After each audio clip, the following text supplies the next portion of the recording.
May mali ba sa akin? Pag sobrang daming tao sa isang lugar, mas gusto ko pang bumalik sa hotel kaysa maglibot.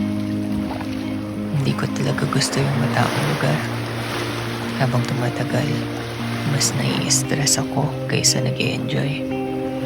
Yung iba na-excite sa dami ng tao at dami ng nangyayari.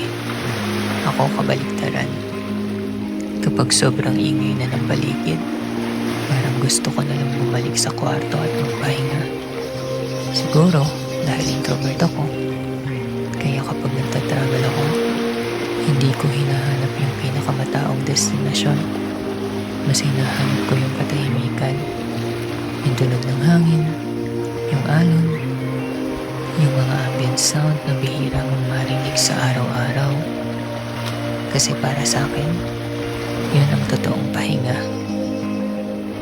Hindi yung maraming ginagawa, kundi yung tahimik na sandaling wala kang kailangang habulin.